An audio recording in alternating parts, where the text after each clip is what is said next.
네, 뉴스인사 프라임 2부 진행합니다. 정치 한판 시간이죠. 여러분들이 좋아하시는 두 분 양쪽에 모셨습니다. 전예현 민주연구원 부원장 그리고 김지호 민주당 대변인 함께합니다. 어서 오세요. 안녕하세요. 네. 든든합니다. 네. 오늘 욕할 거리가 많거든요.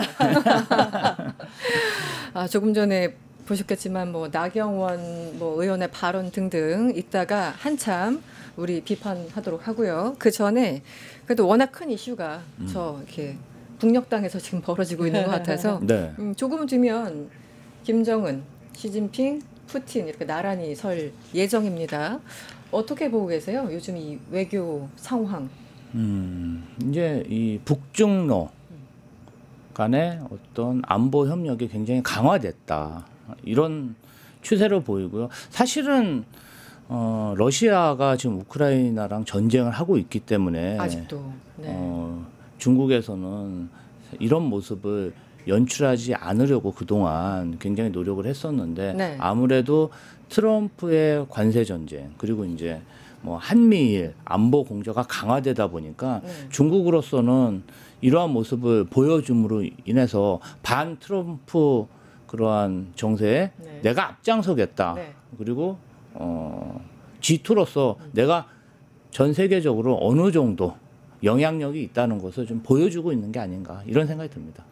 내가 리더다. 이제 트럼프를 대체하고 미국을 대체해서 중국이 형이야. 뭐 이런 메시지 같기도 하고요. 네, 부원장님 어떠세요? 이제 지금 러시아 측이 밝힌 걸 보면은 시진핑 국가주석을 중심으로 좌북한, 우 러시아 이렇게 열병식 때 아마 세울 것이다라고 이제 전망이 나오는데 최근에 국제 정세에서 굉장히 주목받는 부분. 이제 한국을 중심으로 보면 이재명 대통령이 일본, 미국을 순방했고 또 한미 정상회담이 호평을 받고 있잖아요. 어쨌든 누가 보더라도 한미일 공조가 강화될 것이라고 보고 있는 상황에서 지금 김정은 위원장이 중국을 방문해서 김정은, 시진핑 중국 국가주석, 푸틴 러시아 대통령 이렇게 3자회담 모습을 연출한 건 누가 봐도 한미일 북중러 구도를 중국이 만들려고 하는 의도다 이렇게 해석이 됩니다. 네. 어쨌든 안보적으로 보면은 굉장히 위기이기도 하고 좀 긴장되는 그런 상황이긴 합니다. 어쨌든 그런 구도가 대결 구도가 강화되면 강화될수록 한반도 긴장은 높아지고 우리는 안보적으로 불안할 수밖에 없고 뭔가 한쪽을 강요당하는 상황이 펼쳐지지 않을까 싶은데 이번에 이 박지원 의원도 가시고요. 네, 박지원 의원도 어제 매불쇼인가에 나와서 이제 계시다가 나 중국 간다고 일어나시더라고요. 그리고 우한식 국회의장도 가시고요. 그러면 이분들이 딱 북한하고 또 한 번씩 이제 관련이 있잖아요. 박지원 의원은 뭐 옛날부터고 우한식 의장 같은 경우도 예전에 원내대표 시절이었습니까? 그때 2018년에 9월 평양에서 당시 문재인 대통령하고 김정은 정상회담 할 때 그때 우한식 의원도 같이 가셨더라고요. 네, 맞습니다. 그래서 김정은하고 대화하는 뭐 그런 사진도 본 것 같고 좀 만남이 오다 가다 좀 있을까요? 이제 최소한 김여정하고는 조금 뭔가 있지 않을까 싶은데 어떻게 상상하세요? 저는 별도로 뭐 아주 심각하게 의제로 논의할 수 있는 그런 자리는 마련되기 어렵다고 보고요. 왜냐하면 이제 열병식 행사라든가 이거 자체가 중국이 주도하는 행사이고 다만 이렇게 마주치거나 같은 행사장에서 했을 때 좀 짧게라도 좀 한담은 될 수 있지 않을까 정도로 예상을 하는데 우상호 정무수석도 얘기했듯이 정상회담 때 뭐 술도 한잔 하겠으니까 모른 척 하진 않을 거다라고 하고 눈만 마주치면 일단 그렇죠. 이제 한반도 평화에 관련한 메시지 정도는 아마 밝히지 않을까. 다만 이게 정부 특사가 아니에요, 국회의장은. 그렇지만 북한과 어떤 이런 기류 속에서 중국의 열병식에 참석하는 이 과정은 대통령실하고 소통이 있었다고 하니까 아마 대통령님의 의중과 크게 다르지 않은 선에서 좀 이렇게 메시지가 전달되지 않을까 해석이 들고요. 저는 사실 우원식 의장이 북한이나 중국하고 좀 대화가 잘 될 수도 있다고 생각을 하는 게 우원식 의장이 항일 독립 운동 투사의 후손 아닙니까? 아, 그렇죠. 이번에 중국에 가서도 중국 내에 독립운동 그 유적지에 대해서도 얘기를 하겠다라는데 이런 부분에서 좀 대화를 좀 편하게 풀어갈 수 있는 공통점이 많아요. 그래서 좀 가볍게 시작해서 가장 중요한 의제까지 메시지가 좀 전달될 가능성도 있다 이렇게 전망을 합니다. 아니 저는 혼자 이제 상상을 또 어젯밤에 해봤는데 혼자 상상을 많이 하는데 이 외교라는 게 특히 저런 외교 이벤트는 의전에서 시작해서 의전에서 끝나잖아요.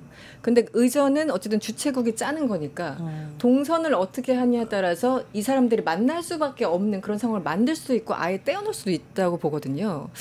그래서 올 초에 의원식 국회의장이 시진핑 만났었죠. 올 초에 그래서 만났을 때 예를 들어 한 30분 예정이었으면 4, 50분 굉장히 길게 했어요. 그리고 우원식 의장에 대해서 굉장히 예우를 그때 중국 측에서 해줬거든요. 그래서 이번에 너무 텐션 높아지는 것도 안 좋으니까 살짝 그런 자리를 모르는 척 만들어주지는 않을까. 그래서 제가 또 질문을 막 드렸는데 어떻게 보세요? 근데 그때와 지금 상황은 또 좀 달라서. 다르다고 생각합니다. 이미 이재명 정부가 미국과의 동맹 강화, 일본과의 안보 협력 강화를 천명했기 때문에 네. 아마도 네. 이번에는 굉장히 북중러 이 안보 협력에 굉장히 강화하는 모습을 보일 것 같고요. 거기에 포커스. 네, 북한 입장에서도 보면은 그동안 러시아하고는 파병을 보낼 만큼 관계를 돈독히 했는데 네. 중국과는 사실은 홀대론 이런 얘기를 많이 들었거든요. 그래서 아무래도 중국과 러시아의 안보 협력에 어떤 초점을 맞춘 외교와 행보를 보일 것으로 생각이 되고 네. 그런 대립값을 이번에는 확실히 보여줘야 되기 때문에 우원식 의장과 김정은 주석이 이렇게 만나는 국방위원장이 만나는 그런 모습을 연출하지 않도록 왜냐하면 지금은 굉장히 미국과 대항하는 그런 각을 세우는 그런 행사를 하고 있는 거잖아요. 그런데 뭔가 한국과 관계를 돈독히 하는 모습, 소통하는 모습은 그 기조와 뭔가 다르기 때문에 아무래도 저는 그 부분은 네. 희박하지 않을까 싶고요. 네. 서방 국가 중에 지금 중국 전성절의 국가서열 2위인 물론 이제 대통령이 간 건 아니지만 의전서열 2위인 국회의장이 간 거는 네. 대한민국뿐이 없습니다. 이 부분 관련해서는 저희가 지금 노력하고 있지만 네. 저희의 노력만으로 네. 이 양대 축의 갈등이 지금 상황에서 완화되긴 좀 어렵다 이런 생각이 듭니다. 저는 사실 우원식 의장의 이번엔 중국 방문은 남북 관계보다는 한중 관계에서의 중요성을 그냥 알리는 정도라고 사실 해석을 해요. 그러니까 말씀하셨듯이 네. 중국이 주도하는 행사에서 그런 의도를 갖고 있지는 않을 거고 다만 그렇게라도 이제 만난다면 그 정도 그 정도 논의 선에서. 한반도 평화에 대한 메시지 정도 간단한 정도는 전하지 않을까 싶습니다. 개인적으로는 이렇게 스치더라도 악수라도 하고 인사라도 좀 하는 그런 모습이 좀 보여줬으면 좋겠어요. 네. 예. 저는 뭐 김정은까지는 사실은 좀 기대하기는 그렇고 김여정 정도하고는 왜냐면 어쨌든 김여정이 곧 김정은이니까 이게 메시지가 전달되잖아요. 그래서 네 어쨌든 여러 가지 가능성 한번 오후에 유심히 좀 관찰할 필요가 있을 것 같습니다. 한미 정상회담이 끝나고 이제 또 벌써 한 일주일 이상 지났습니다. 시간이 흘렀는데 미공개 사진 백악관에서 한미 정상 미공개 사진 한 40여 장을 공개했다고 하는데요. 재밌어요. 네, 여러분들 보셨을 것 같은데 저희도 지금 나오네요 사진. 결단의 책상이라 불리는 이제 미국 대통령들 앉는 그 큰 책상 있지 않습니까? 결단의 책상. 그 앞에서 설득하는 이런 장면들. 이거 어떻게 보였어요 사진? 저는 문재인 정부 때의 미국 정부의 브리핑하고 저 사진이 약간 비교가 되는데 문재인 정부 때 미국의 그 청와대 대변인이 철통 같은 한미동맹 그리고 북한 표현인가 할 정도로 네. 그 한미동맹 그만큼 우리가 잘 다지고 있다라는 걸 강조를 했거든요. 이번 사진도 보면 한미가 어쨌든 계속 서로 대화하고 노력하고 있다라는 모습을 계속 보여주려는 상당한 의도라고 생각을 하는데요. 개인적으로 사실은 이재명 대통령하고 강훈식 실장이 너무 이렇게 열변을 토하면서 노력하고 있는 모습이 우리 국민들이 보기엔 참 나쁘지 않고 좋아 보였다 이런 생각이 들고요. 초집중하는 표현. 그렇습니다. 네. 그리고 사실 이제 트럼프는 네. 국내외 여론에 있어서 본인이 지금 주도권을 끌고 가려고 하는 거잖아요. 여러 가지 이벤트도 하고 저런 사진을 공개하는 게 네. 지금 중국에서 열병식을 앞두고 무슨 말이냐. 국제 이슈는 우리가 끌고 간다. 특히 한국 내에서의 기로는 한미 동맹에 더 강화가 있다라는 것을 대외적으로 좀 보여주려는 의도가 아닐까라는 생각이 듭니다. 네. 알겠습니다. 국내 이슈로 좀 들어가 볼까요? 아까 처음에 좀 말씀을 드렸던 어제 그 나경원 의원의 발언 어떻게 들으셨어요? 저 깜짝 놀랐어요. 초선은 조용히 해. 초선이 뭐라로. 나경원 의원이 많이 망가졌다는 생각이 듭니다. 사실은 뭐 이렇게 일상생활에 있어서도 할 말 없는 사람이 너 몇 살 먹었어? 이렇게 따지는 거랑 똑같잖아요. 다 같은 국회의원인데 초선은 조용히 해. 초선이 뭐라로. 이런 반말로 이런 얘기 한다는 것 자체가 더군다나 반말로. 그리고 정말 재밌는 거는 뭐냐면요. 국민의힘 내에서는 공천 관계라든지 여러 가지 뭐 선후배 그런 문화가 있을 수 있겠죠. 네. 아니 그런데 박은정 의원이나 뭐 이런 분들은 엄연히 타당의 의원들이에요. 전혀 근데 관련이 없어요. 그러니까 이 국민의힘의 그런 조직 문화 자체가 초선 의원들이 이야기를 하면 초선은 저렇게 정말 의원총회에서 비비재하게 사람들의 언론을 막았다는 게 아마 버릇처럼 튀어나온 게 아닌가 이런 생각이 좀 듭니다. 그대로 드러났다. 네. 네. 근데 어떻게 보세요? 네. 이제 우리가 이런 별명이 유행했잖아요. 뭐 집밥 백종원, 아. 달인 김병만 이런 네, 식으로 네.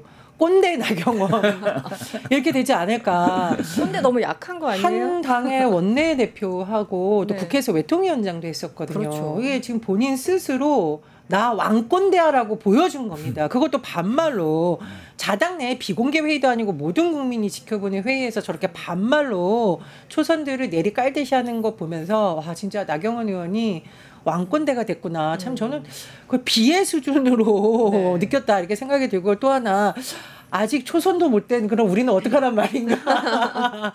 대한민국 국민들은 누구나 말할 자격이 있고 특히 이제 이재명 정부는 국민주권 정부라고 해서 많은 쪽에서 국민 한 분 한 분의 의견을 듣고 있잖아요. 시대의 흐름은 전혀 못 읽고 있다. 나경원 의원이 그런 생각이 들었습니다. 네. 그리고 옆에서 또 국민의힘 뭐 의원들은 또 도와준다고 나도 뭐 초선 때 저런 얘기 많이 들었어요. 이러면서 뭐 어물쩍 넘어가려고 하는데 참 안타깝다는 생각이 들고 이 추미애의 그 어떤 그 대항하는 소위 말하는 대항마로 나경원 간사를 꽂아 넣으려고 하는 그런 상황이었던 거잖아요. 어떻게 보셨어요? 추미애와 나경원 어떻게 싸움이 좀 될 것 같습니까? 아니 이 부분 관련해서 저 월요일 날 논평까지 냈어요. 논평까지, 네, 대변인님. 그러니까, 네. 법사위원장하고 그다음에 간사하고는 파트너가 아니에요. 그렇죠. 나경원 의원이 만약에 간사로 지명된다면 그 파트너는 김용민 의원이에요. 그런데 지난주에 마치 뭐 추미애 법사위원장을 잡으러 나경원이 간다. 그러한 뭔가 언론 플레이를 굉장히 세게 하더라고요. 그래서 제가 월요일 날 네. 나경원 아까 뭐 꼰대 나경원 했는데 저는 나경원 의원의 호를 청탁 나경원으로 짓고 싶습니다. 청탁 나경원. 아니 왜냐하면은 이분이 지금 패스트트랙 네. 일명 빠루 재판을 1심을 6년간 끌고 있어요. 맞습니다. 근데 이분의 배우자가 지금 현직 판사이자 춘천지법원장이죠. 그리고 중요한 건 뭐냐면요. 한동훈 전 국민의힘 대표가 네. 직접 청탁을 했다고 폭로를 했어요. 네. 그러니까 예전에. 우리가 이 나경원 의원이 공소 취소를 부탁했다고 폭로한 게 아니라 전직 국민의힘 대표인 한동훈이 법무부 장관 시절에 그렇죠. 부당하게 나경원 의원이 본인의 패스트트랙 사건 관련해서 청탁을 했다고 공개적인 석상에서 네. 폭로를 했고 그 부분에 대해서 나경원 의원이 내가 개인적으로 부탁한 겁니까? 네. 4번 물어봤는데 4번 다 맞다고 확인을 해줬습니다. 그러면 이분이 그 재판을 관할하고 사법부를 관할하는 법사위 간사로 가서 뭘 하겠습니까? 청탁뿐이 안 해요. 그럼 이런 청탁을 목적으로 가지고 공직을 이용하는 사람 용인해도 되겠으면 그런 면에서 어제 추미애 원내대표가 간사 선임은 어차피 네네. 국민의힘이 정한다고 되는 게 아니에요. 네. 그 상임위에서 정해야 됩니다. 그 부분 관련해서 이건 좀 논의해 볼 필요가 있다. 여론을 좀 들어봐야 된다. 그래서 그 의제를 올리지 않았다고 합니다. 그래서 저런 어제 같은 갈등이 있었다. 그래서 마치 본인이 뭔가 대립하는 양상 그리고 국민들에게 뭔가 싸우는 양상을 보여주고 있지만 실제로는 본인의 재판 청탁에 대한 그런 의구심을 뭐 지울 수 없다. 가시지가 않는다. 저희는 그렇게 과거에 보고 있습니다. 한동훈의 발언도 있고. 그럼 그 지금 그 페스티벌 관련해서 벌써 한 6년째 재판이 지금 계속 질질 끌고 있는 거죠. 그럼요. 재판을요. 그러니까 저 이럴 때 다시 한번 생각나는 사람이 또 조이대입니다. 파기환송하는데 일주일도 안 걸렸던 우리 그 위대한 조이대 대법원장께서 어떤 거는 매우 신속하게 혹은 읽지도 않고 처리하시고 이런 건 6년이나 버티고 있고 하필이면 그 사람들이 정치하는 사람들이고 또 법률계 사람들이고 법조계 사람들이고 결국은 자기네들끼리 그냥 리그를 형성하고 있는 게 아닌가라는 생각이 다시 한번 들거든요. 어떻게 보세요? 그러니까 지금 사법부 개혁에 대한 얘기가 계속 나오는 게 이런 지점인 것 때문이거든요. 네네. 법원에서는 정치적 중립성, 독립성을 가장 강조하고 있지만 지금 법원이 보여주는 모습은 국민들이 보기에 너무나 편파적이다. 특히 말씀해 주셨듯이 당시 야당이었던 이재명이란 정치인에 대해서는 파기환송심을 역대급 이렇게 빠르게 그러니까 한 적이 누가 보더라도 없죠. 이거 유죄 만들려는 거 아니야? 라는 의심이 들게 법원에서 과정이 진행됐고 나경원 의원을 비롯한 이른바 당시 여당의 중진들에게는 재판을 질질 끌고 이게 재판을 6년이나 끌 사안도 아니에요. 아니죠. 핵심 쟁점이 복잡하지 않습니다. 각종 언론에 다 찍혀 있단 말이에요. 그런 부분에 대해서는 질질 끌고 하니까 계속 지금 비판이 나오고 있는 거고요. 네. 무엇보다 내란 수계에 대해서 보여준 태도에 대해서는 이거는 도저히 용납할 수가 없다라는 게 국민 여론인 거죠. 네. 예를 들면 윤석열 구속 풀려났던 거 그리고 지비현 부장판사가 보여준 그때 재판 과정에서의 특혜 논란 네. 재판 비공개 논란 등을 봤을 때 국민들이 더 이상 사법부를 믿기가 어렵다. 법원도 어떤 개혁이 필요하고 네. 특히 내란 과정에 대해서는 당장 장기전의 개혁뿐만 아니라 특별재판부를 설치해서라도 네, 네. 이게 재판이 질질질 끌어가지고 증거가 인멸되고 네. 증언이 훼손되는 거 막아야 되는 것 아니냐 이런 여론이 한꺼번에 일어난 게 아니라 층층이 쌓여서 결국은 법원이 사실은 이런 흐름을 자초한 거다. 저는 이렇게 말씀을 드리고 있습니다. 그러니까 자연스럽게 그 내란 재판부 얘기를 좀 해보죠. 사실은 뭐 이제 사법부에 대해서 지기현과 조이대를 합쳐버렸네요. 제가. 지기현과 조이대 이 이름들이 상징하는 게 곧 지금 사법부가 돼버렸잖아요. 굉장히 불행하게도. 그리고 최근에 또 한 명 플러스 정판사 네. 한덕수 전 총리에 대해서 영장을 기각한 그 판사까지 지금 하나의 어떤 계보가 탄생한 그런 느낌인데 그래서 도저히 지금 사법부를 못 믿겠다. 내란 재판부를 만들어야 된다라는 목소리가 있지 않습니까? 어떻게 보세요? 대표님께서는. 사실은 네. 정치권에서 사법부를 존중해야죠. 기본적으로 저는 사법부를 존중해야 된다고 생각합니다. 그런데 네. 지기현 재판부가 현재까지 그 내란 재판 관련해서 이해할 수 없는 행태, 내란 속의 피의자를 구속 취소하고 그리고 지금 윤석열 내란 속의 피의자가 속옷 투쟁을 하고 있는데 네. 재판에 출석을 안 하고 있어요. 그렇죠. 이런 거 그냥 방치하고 있죠. 그리고 지기현 판사 그 자체가 정말 심각한 그러한 어떤 청탁 그리고 좀 접대를 받았다는 그런 의혹에 지금 휩싸여 있지 않습니까? 네. 그 의혹이 제기된 지가 벌써 석 달이 넘었는데 대법원에서 아무런 조치를 취하고 있지 않고 특히 뭔가 영장 전담 판사들을 수원지법에 있는 그 특정 판사 그룹들을 발령해서 3명이나. 뭔가 영장 발부 관련해서 영향력을 행사하려고 한 게 아닌가. 이 모든 네. 사항에는 조이대 대법원장의 뭔가 사법부 운영과 관련해서 네.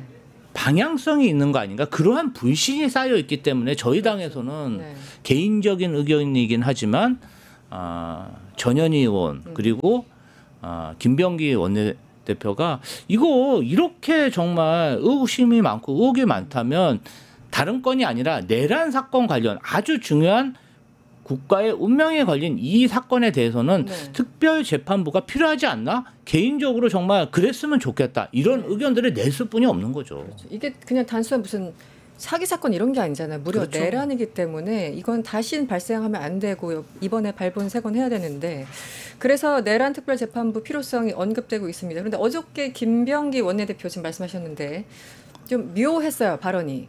개인적으로는 내란 특별재판부가 필요하다고 생각합니다. 다만 처리 시한을 못 박아선 안 됩니다. 라면서 가로 열고 속도 조절 이 말씀을 하신 게 아닌가 싶은데 그래서 원내대표가 개인적으로 이런 단어 잘 안 쓰시잖아요. 어떻게 해석을 해야 됩니까 이 문장을? 네. 일단 지금 민주당에서 이제 검찰개혁안도 있고 여러 가지 중요한 안이 있습니다. 그래서 이거를 이렇게 좀 신속하게 처리하고 싶은 마음이 있음에도 불구하고 좀 다양한 의견을 들어서 가장 합리적인 방안을 만들자 이런 것으로 보입니다. 네. 그러니까 만에 하나 특별재판부가 꾸려진다고 하더라도 위헌 소지가 없어야 되는 것이고 또 국민들이 보기에도 잘 만들어야 되는 것이고 그리고 말 그대로 사법부의 독립성을 침해하지 않으려면 이게 뭐 법관까지 본인들이 좌지우지한다는 지금 오해에 대해서도 충분히 국민들에게 설명이 돼야 되는 거예요. 네. 그런 부분에 대해서 좀 정교한 안을 만들려면 의견을 잘 청취해 보겠다, 신중하게 하겠다 저는 이런 안으로 생각이 듭니다. 네. 뭐 덧붙일 말씀 있으신가요? 추경호 얘기를 좀 해볼까요? 네. 추경호 전 원내대표, 추경호 의원 압색을 했습니다. 자택, 의원실 그리고 뭐 원내대표실 함께. 지금 와서 사실 압색하는 게 어떤 의미가 있나? 9개월 정도가 지났는데 이런 생각이 많이 들지만 어쨌든 특검이 늦게 출발했으니까 뭐 불가피한 상황이죠. 그런데 엄청난 반발이 있었고 어제 일부 국민의힘 의원들은 또 우원식 국회의장실까지 가서 막 고성이 오고 갈 만큼 항의하고 이런 장면이 포착됐다고 합니다. 어떻게 보셨어요? 추경호 의원 조사를 당연히 받아야 되는 상황 아닌가요? 늦었지만 저는 특검이 만사지탄으로 지금 잘하고 있다 이런 네. 생각이 들고요. 국민의힘에서 반발하는 이유는 이 사항이 사실은 국민의힘 국회의원을 대상으로 한 강제 수사가 이제 개시됐다. 거의 뭐 저는 선전포고나 다름없다 이런 생각이 들고 그 부분 관련해서 국힘이 본인들이 내란과 관련된 강제 수사를 당할 것 같은 그런 위기 의식을 겪다 보니까 굉장히 반발하는 모습을 보이고 있는 것으로 보이고요. 네. 중요한 것은 12.3 계엄, 불법 계엄 내란 사태 때 헬기가 날라오고 장갑차가 국회로 쳐들어왔을 때 네. 우리 대한민국 국민들은 맨몸으로 그렇죠. 그 군인들과 맞서 싸웠습니다. 그런데 민의의 정당을 지켜야 할 국민의힘 의원들의 80%는 네. 그 현장을 피했고 그러면 그 현장을 왜 피했냐? 왜냐하면요. 이것도 한동훈 당시 국민의힘 대표가 4번이나 문자를 보내서 네. 국회로 와달라, 본청으로 와달라. 그리고 굉장히 메시지도 빨리 냈어요. 네. 이 계엄은 불법 계엄이다. 네. 국민의힘 한동훈 대표가 불법 계엄으로 규정을 했고 모두 본청으로 와달라 그랬는데 이 사람들이 본청으로 안 가고 당사로 모였다는 거죠. 네.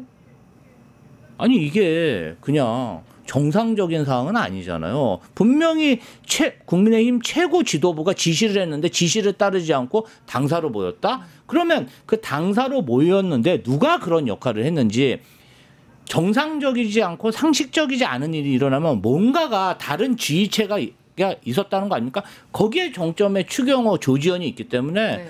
강제 수사를 하는 게 당연한 거죠.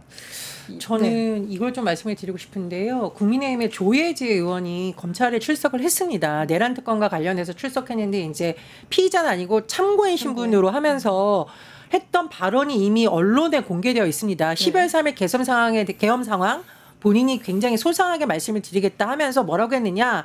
표결 당시 지도부 상황에 대해서 본회의장으로 부르시기도 하고 중앙당 당사 3층으로 부르시기도 하고 그게 몇 번 교차됐다. 혼선이 있었다. 네. 이거를 정치보복이라고 주장하지 않잖아요. 김예지 의원이 지금. 네. 조경태 의원도 참고인 신분으로 갔었단 말이에요. 네. 그러니까 국민의힘 의원들 내부에서도 당시 혼선이 있었고 지도부가 오히려 계엄 해제에 있어서 적극적이지 않았다라는 의구심을 가진 사람이 분명히 저는 있을 거라고 생각을 하고 그렇죠. 그러니까 이거를 뭐 야당이 일방적으로 주장을 한다거나 혹은 혼선이 우리가 조장한다거나 정치 보복이라고 하는 주장은 너무 어불성설이고 오히려 그날 밤에 무슨 일이 있었는지 진실을 밝히는 것이 네. 국민의힘이 새로 탄생할 수 있는 방안이에요. 네. 국민의힘 지지자들도 누가 내란에 동조한 세력인지 아닌지 궁금하지 않을까요? 빨리 헤어져야 되는 세력이 분명히 있을 거란 말이에요. 그래서 저는 이 부분에 있어서는 오히려 국민의힘이 전향적으로 협조하는 게 오히려 맞다는 생각이 듭니다. 우연인지 필연인지 제가 기억하기에는 그 밤늦은 시간까지 추경호 원내대표가 그때 어제 국회에 있었고 계엄이 이제 뭐 선포가 되고 그 이후에 이제 조율을 해야 되는데 그 안에 있으면서 지금 말씀하신 것처럼 여기로 모였다. 저기로 모여라 계속 혼선을 주다가 어쨌든 본인 몸은 국회 안에 있음에도 불구하고 표결에 참여도 안 했지 않습니까? 그것도 이상하고 한덕수랑도 통화를 했잖아요. 추경호 원내대표가. 아니 더 이상한 거는 네. 당대표는 또 왔어요. 이게 뭐냐는 거죠. 원래 둘이 안 친하니까. 아니 그러니까 이건 제가 보기에 이제 고의적으로 했다라고 검찰이 계속 의심하는 지점은 이건 거죠. 당대표가 가지 마 했으면 당대표가 가지 말라고 해서 나도 그랬다라가 아니잖아요. 지금 뭔가 원내대표가 표결권을 가지고 있는 의원들을 통제하려는 것 아니냐라는 의심이 충분히 될 수 있는 대목입니다. 그리고 뭐 이름은 많이 언급되진 않았나 이번에 국힘 조지현 의원실도 압수수색. 계엄날 무려 김용현과 통화를 했다고 합니다. 이 부분은 어떻게 봐? 이 조지현과 김용현은 뭔가 이렇게 상통하는 게 전혀 없을 것 같은데. 아닙니다. 어떻게 되는 조지현 거예요? 국회의원이야말로 네. 윤석열 정부에서 측근 중에 측근 행정관, 비서관으로 활동을 했고 캠프부터 계속 같이 있어요. 아니 그럼요. 굉장히 그 최측근으로 그렇게 정평이 나 있는 인물이고 네. 이분이 국회의원으로 가서 굉장히 좋은 지역구를 별 문제 없이 정말 그 공천 받았거든요. 네. 그리고 나서 이분이 사실은 드러나진 않았죠. 네. 그래서 언더 친윤의 굉장히 핵심으로 지금 일컬어지는데 네. 아니 그 정말 내란이 일어난 날 그날 국방부 장관이 뭐 그 민원 들어주려고 이 사람하고 전화했겠습니까? 저는 계엄 관련해서 뭔가 정보를 이야기했을 수도 있고 그리고 그날 밤에 이제 국민의힘 국회의원 단텔방을 보면은 네. 처음에 의원들이 한동훈 대표가 국회로 모여라 얘기를 하니까 국회로 모이려고 했어요. 네. 근데 누군가가 예를 들면은 국민의힘의 뭐 친윤 의원들이 네. 바람을 잡습니다. 네. 우리가 뭐 지금 원내대표는 당사로 모이라고 했으니까 당사로 모여야 됩니다. 그런데 계속 얘기를 해요. 친한 의원들이 네네. 국회로 모여달라. 네. 본청으로 와달라. 지금 막혔어요. 거기 말지 말고 그냥 당사로 갑시다. 이렇게 바람을 잡는 친윤 의원들이 있어. 거기에 핵심적인 역할을 하지 않았을까? 그런 생각이 좀 듭니다. 저도 굉장히 이상한 게 네. 지역구가 경북 경산인데 도대체 국방부 장관하고 통화하면서 무슨 지역구 현안을 의논을 했다라는 건지 그리고 조지현 의원이 윤석열 캠프에서 메시지 팀장이었습니다. 네. 그러니까 메시지 팀장 정말 후보의 최측근이라고 할 수 있는 그럼요. 후보의 복심이라고 불릴 정도의 인물이었었고 그리고 저는 정말 이상한 게 뭐냐면 그 특검이 다 밝히진 않았지만 특정 국회의원 이 의원을 딱 찍어서 압수수색을 한 데는 외부에도 밝혀지지 않은 뭔가가 많지 않을까 생각이 들거든요. 현재로서는 김용현 국방장관하고 통화한 것만 네. 얘기를 하지만 그 이외에 많은 것이 있을 수도 있다는 생각이 들고 네. 개인적으로 좀 추리를 해보면 네. 국민의힘 의원들의 단톡방 몇 달치가 통째로 날아갔다라고 했는데 네. 제가 보기에 누군가는 이 기록을 캡처하거나 사진을 찍어서 갖고 있을 가능성도 있다. 네. 그랬다면 의원들 간에 어떤 대화가 오갔을지 추리가 되거든요. 그런 부분에서 좀 추경호 원내대표나 조지현 의원이 어떤 메시지를 전달한 게 남아있을 가능성이 있다. 좀 이렇게 추리를 해봅니다. 아니, 당장 조금 전에 출연할 때 우리 김상호 의원은 그때만 해도 저쪽 장에 국힘에 단체방 있었잖아요. 쫓겨나지 않았었나요? 대화방에서? 그래서 어느 정도는 뭔가 좀 단서들을 갖고 계시지 않을까. 그래서 실제 참고인으로 조사를 한번 받으셨죠. 김상호 의원도. 그래서 그동안 그러니까 어저께 국민의힘에서 이렇게 의장실까지 달려가서 항의를 한 게 정말 피부로 느꼈나 봅니다. 다음은 난가? 다음은 내 차례가 아닌가? 이런 걸 느끼지 않았으면 저렇게까지 반발할 이유가 근데 이제 있었을 내란 주요 임무 종사자로 만약에 기소가 된다면 네. 사실은 굉장히 중한 범죄잖아요. 그렇죠. 굉장히 처벌도 무섭고 본인들의 생각으로는 굉장히 그러니까 윤석열 정권 내내 법치를 우습게 알고 불법을 막 자행한 거예요. 근데 이제 와가지고 이 부분에 대해서 법적 잣대를 엄중하게 들이대니까 네. 이분들이 조금 굉장히 겁이 난 게 아닌가 이런 생각이 좀 듭니다. 네, 알겠습니다. 저희 시간이 다 된 관계로 정치 한판은 여기서 마무리를 해야 할 것 같습니다. 지금까지 김지호 민주당 대변인 그리고 전예현 민주연구원 부원장과 함께했습니다. 오늘 고맙습니다. 감사합니다. 유튜브 구독하고 실시간 채팅과 댓글을 남기시면 매일매일 7,000TTCO를 드립니다. 참여 방법은 통통물 어플을 다운로드하고 회원가입과 로그인을 해주세요. 마이페이지에서 나의 회원 고유 번호를 복사해주세요. 유튜브 구독 후 실시간 채팅이나 댓글창에 고유 번호를 한 번만 입력하면 준비 끝! 지금 유튜브 채팅과 댓글 쓰기 참여하고 7,000TTCO 받아가세요.